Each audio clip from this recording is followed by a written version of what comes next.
अगर आपके भी मन में अक्सर बुरे विचार आते हैं, गंदे और अश्लील विचार चलते रहते हैं, तो आपको ये बौद्ध कहानी जरूर सुननी चाहिए। एक गांव में एक जवान लड़का रहता था। वह बहुत परेशान था, क्योंकि उसका मन उन्हीं चीज़ों के बारे में सोचता रहता जिसके बारे में वो नहीं सोचना चाहता था। वह अपनी छोटी छोटी क्षणिक खुशियों के लिए अपने दिन का ज़्यादातर समय बर्बाद कर देता और फिर बाद में इसके लिए पश्चाताप करता। लेकिन वो ना चाहते हुए भी अगले दिन फिर उन्हीं आदतों को दोहराता। वह अपने माता पिता का अकेला लड़का था।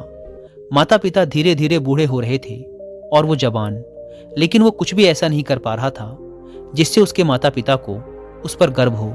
वह जानता तो था कि वह अपने समय और जिंदगी के साथ गलत कर रहा है, लेकिन वो बहुत कोशिश करने के बाद भी खुद को बदल नहीं पा रहा था। वह अपनी समस्याओं के बारे में दूसरे बड़े लोगों को बताता और लोग उसे तरह तरह के सुझाव देते, लेकिन फिर भी कुछ भी बदलाव नहीं आ रहा था। अब तो उस लड़के को भी ऐसा लगने लगा था कि उसका बाकी का जीवन ऐसे ही मानसिक बोझ और बुरी आदतों के साथ बीतने वाला है। इसीलिए अब वह बहुत ही उदास और परेशान रहने लगा था। एक दिन ऐसे ही वह अपने विचारों में खोया हुआ अपने गांव के तालाब के किनारे बैठा हुआ था। तभी पीछे से उसका एक मित्र भागता हुआ आया और बड़े उत्साह से उसके कंधे पर हाथ रखकर बोला, मित्र, मुझे तुम्हारी सभी समस्याओं का समाधान मिल गया है। अपने मित्र के मुंह से यह बात सुनकर वह लड़का बहुत खुश हो जाता है और पूछता है, क्या समाधान मिला मेरी समस्याओं का? लड़के के मित्र ने कहा, ध्यान। ध्यान तुम्हारी सभी समस्याओं का समाधान है। लड़के ने कहा, यह ध्यान क्या होता है? मित्र ने कहा, कल हमारे गांव में एक बौद्ध भिक्षु भिक्षाटन के लिए आए थे। गांव के सभी लोग उन बौद्ध भिक्षु से अपनी अपनी समस्याओं का समाधान पूछ रहे थे। तो मैंने सोचा कि मैं भी तुम्हारी समस्या का समाधान पूछ ही लेता हूँ।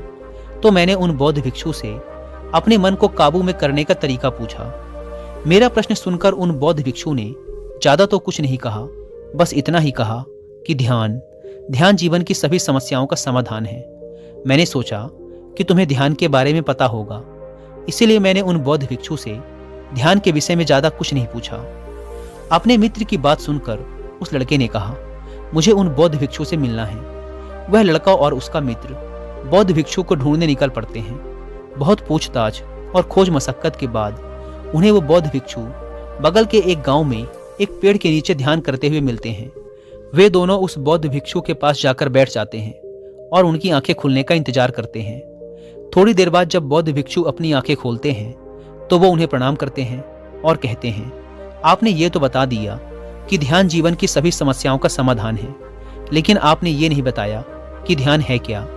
बौद्ध भिक्षु ने कहा, ध्यान क्या है इसको मैं शब्दों में समझा पाऊं इतनी मुझ में सामर्थ्य नहीं, लेकिन अब क्योंकि तुम लोगों ने प्रश्न किया है तो मुझे कुछ ना कुछ तो बताना ही पड़ेगा।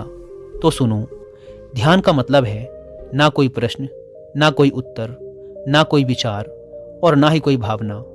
यह एक ऐसी स्थिति है जो हमारी वास्तविकता से हमारा परिचय करवाती है। इस स्थिति में पहुंचकर व्यक्ति के अंदर कोई भी प्रश्न, कोई भी उलझन शेष नहीं रह जाती, क्योंकि उसके सामने सब कुछ स्पष्ट हो जाता है। उसे इस जीवन की व्यर्थता का पूर्णतः आभास हो जाता है। लड़के ने पूछा, लेकिन ध्यान की ऐसी स्थिति को कैसे प्राप्त किया जा सकता है? बौद्ध भिक्षु ने कहा, ध्यान करना बहुत आसान है। क्या तुम्हें बैठना आता है? लड़के ने कहा, हाँ, मैं बैठ सकता हूँ। बौद्ध भिक्षु ने कहा, कितनी देर तक बैठ सकते हो? लड़के ने कहा, ऐसे तो कभी आजमाया नहीं, लेकिन जितनी देर तक चाहूँ उतनी देर तक बैठ सकता हूँ। बौद्ध भिक्षु ने कहा, रोज 1 घंटा आंख बंद करके सीधा बैठना है। लड़के ने पूछा, कब और कहाँ बैठना है? बौद्ध भिक्षु ने कहा, कभी भी और कहीं भी, बस जगह शांत और एकांत होनी चाहिए। लड़के ने फिर प्रश्न किया, मेरे मन के ये गंदे विचार और मेरी बुरी आदतें कितने दिन में छूट जाएंगी? बौद्ध भिक्षु ने कहा, सिर्फ 1 दिन में, अगर तुम 24 घंटे आंख बंद करके बैठ सको तो। बौद्ध भिक्षु से आज्ञा ले वह लड़का अपने घर आ जाता है और ध्यान करने बैठ जाता है। जैसे वह अपनी आंखें बंद करके बैठता है, उसके मन में तरह तरह के विचार उठने शुरू हो जाते हैं। जैसे, क्या ध्यान करने से सचमुच कुछ फायदा होगा?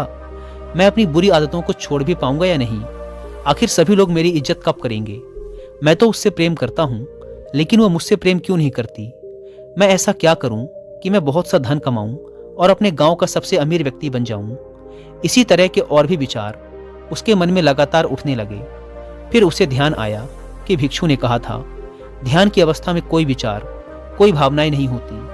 अब वह अपने विचारों को रोकने का प्रयास करने लगा, लेकिन क्या बहती नदी के पानी को कभी कोई रोक पाया है? वह लड़का भी अपने विचारों को नहीं रोक पाता और आंखें खोलकर बैठ जाता है और सोचता है, अब तक के जीवन में बहुत से काम किए, लेकिन इतना मुश्किल काम कभी न किया था। और वो बौद्ध भिक्षु बोल रहे थे कि ध्यान करना बहुत ही आसान है। वैसे दोस्तों, अगर आप भी ध्यान या मेडिटेशन प्रैक्टिस करना चाहते हैं पर आपको पता नहीं कि उसे कैसे किया जाए, तो इसके लिए मैं आपको कुक एफएम पर एक ऑडियो बुक रिकमेंड करूंगा जिसका नाम है meditation and its practice by Swami Rama. ये ऑडियो बुक आपके लिए एक गाइड है जो स्टेप बाय स्टेप आपको मेडिटेशन के बारे में समझाती है। यह ऑडियो बुक आपको ध्यान का अभ्यास करने का एक एग्जैक्ट आइडिया देती है और साथ ही साथ मेडिटेशन की शुरुआत में आने वाले चैलेंजेस और उसके सॉल्यूशंस के बारे में भी बताती है। इसके अलावा कुक एफएम पर मेडिटेशन के ऊपर हिंदी में एक कोर्स भी है जो मुझे पर्सनली काफ़ी पसंद आया। उसका नाम है घर बैठे सीखो मेडिटेशन।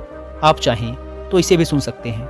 यह 11 दिनों का एक well organised complete meditation course है जो डेफिनेटली आपकी बहुत हेल्प करने वाला है। इन दोनों ऑडियो बुक्स के अलावा भी कुक एफएम पर 10,000 से ज़्यादा ऑडियो शोज अवेलेबल हैं जिन्हें आप अपनी मनपसंद लैंग्वेज में सुन सकते हैं।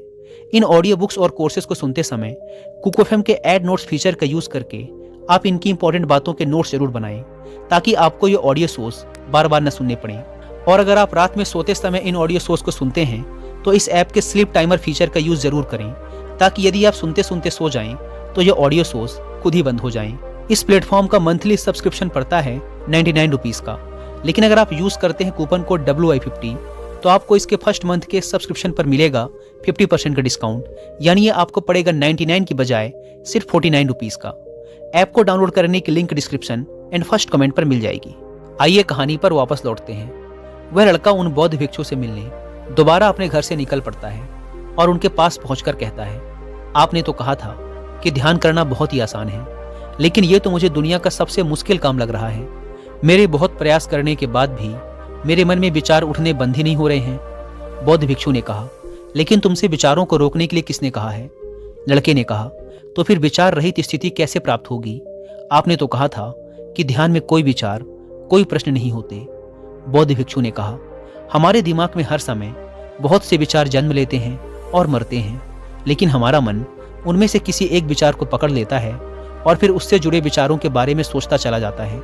इस तरीके से हमारा मन विचारों में उलझ जाता है और हम भूल जाते हैं कि हम क्या कर रहे थे। जब तुम ध्यान करने बैठोगे तो तुम्हारे दिमाग में भी बहुत से विचार उठेंगे और खत्म हो जाएंगे, लेकिन तुम्हें किसी भी विचार का चुनाव नहीं करना, बस उन्हें देखना है। तुम्हारे मन में विचार उठेंगे और खत्म हो जाएंगे। धीरे धीरे समय के साथ इन विचारों के उठने की गति कम होती चली जाएगी। बौद्ध भिक्षु के मुंह से ये सारी बातें सुनकर वह लड़का अपने घर वापस आ जाता है और दोबारा ध्यान करने के लिए बैठ जाता है। इस बार वह लड़का बौद्ध भिक्षु के बताए अनुसार अपने मन में उठ रहे विचारों को देखता है।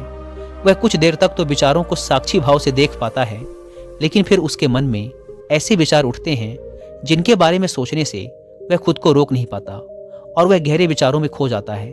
कुछ देर बाद उसे याद आता है कि वह तो ध्यान कर रहा था। वह दोबारा विचारों को देखने का प्रयास करता है, लेकिन इस बार उसका मन दूसरी चाल चलता है।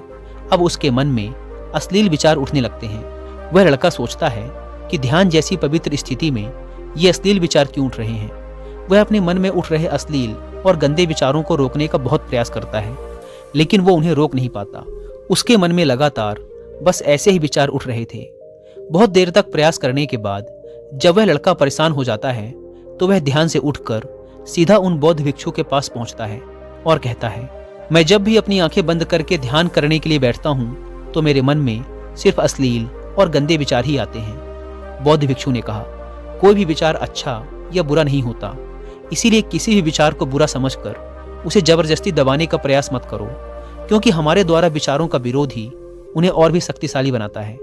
इसीलिए किसी भी विचार का दमन करने का प्रयास मत करो, क्योंकि इस मन की प्रकृति ही ऐसी है कि हम इसे जिस चीज के बारे में सोचने से रोकते हैं यह उसी चीज के बारे में सबसे ज्यादा सोचता है। इसीलिए तुम्हारा विचारों को रोकने का प्रयास व्यर्थ है, और जिन विचारों को तुम गंदे व अश्लील विचार कह रहे हो वो विचार भी तुम्हारे जीवन का एक हिस्सा है। इंसानी जीवन को आगे बढ़ाने के लिए इन विचारों का उठना भी जरूरी है। एक बात हमेशा याद रखना कि जीवन में हम जिस भी चीज को अस्वीकार करते हैं हमारा मन उसी चीज में सबसे ज्यादा रस देने लगता है। इसीलिए जीवन की किसी भी सच्चाई को नजरअंदाज करने का प्रयास मत करो। हर चीज को स्वीकारो, तभी तुम उससे मुक्त हो पाओगे। लेकिन इसका मतलब यह नहीं कि तुम हर समय काम वासना के विचारों में ही डूबे रहो। तुम्हें यह समझना होगा कि काम वासना हमारे जीवन का एक छोटा सा हिस्सा मात्र है, पूरा जीवन नहीं। तो जीवन के इस पहलू को भी स्वीकारो और आगे बढ़ो, क्योंकि इस जीवन में इसके आगे भी बहुत कुछ जानने के लिए है। लड़के ने कहा, लेकिन हमारा मन हमारे साथ इतनी चालें क्यों चलता है? क्या हमारा मन ही हमारा शत्रु है? भिक्षु ने कहा, नहीं, मन हमारा शत्रु नहीं है। यह तो बस उन्हीं चीजों को अनुभव करना चाहता है जिसमें इसे आराम मिले, आनंद आए। इसीलिए जब हम कोई ऐसा काम करते हैं जिसमें शुरू में ही मन को आनंद नहीं मिलता, तो हमारा मन उस काम का विरोध करता है। बौद्ध भिक्षु ने आगे कहा, अगर तुम अपने मन से बुरे विचारों को खत्म करना चाहते हो तो अपनी आदतों को बदलो। आदतों को तुम केवल तभी बदल सकते हो जब तुम्हारा मन तुम्हारे काबू में होगा, और तुम्हारा मन तुम्हारे काबू में तभी आएगा जब तुम खुद को जानोगे, जब तुम स्वयं का अनुभव करोगे, जब तुम ध्यान का अनुभव करोगे। इतना कहकर बौद्ध भिक्षु खड़े हो गए और एक हल्की सी मुस्कान के साथ उस लड़के के सर पे अपना हाथ रख दिया। इसके बाद उन्होंने अपना भिक्षा पात्र उठाया और वहां से चले गए। वह लड़का उन बौद्ध भिक्षु को जाता हुआ देखता रहा, लेकिन अब वह बहुत खुश था, क्योंकि उसे अपनी समस्याओं का समाधान मिल चुका था ध्यान के रूप में। वह समझ गया था कि उसे हर रोज ध्यान के लिए बैठना है और उसे अपने आते जाते विचारों को देखना है, लेकिन किसी भी विचार को पकड़ना नहीं है। समय के साथ वो विचार खुद ही गायब होते चले जाएंगे। साथ ही वो ये भी समझ गया था कि कोई भी विचार अच्छा या बुरा नहीं होता, विचार सिर्फ एक विचार होता है। इसीलिए विचारों का विरोध करना भी व्यर्थ है। दोस्तों, मुझे उम्मीद है कि आपको इस वीडियो से बहुत कुछ सीखने को मिला होगा।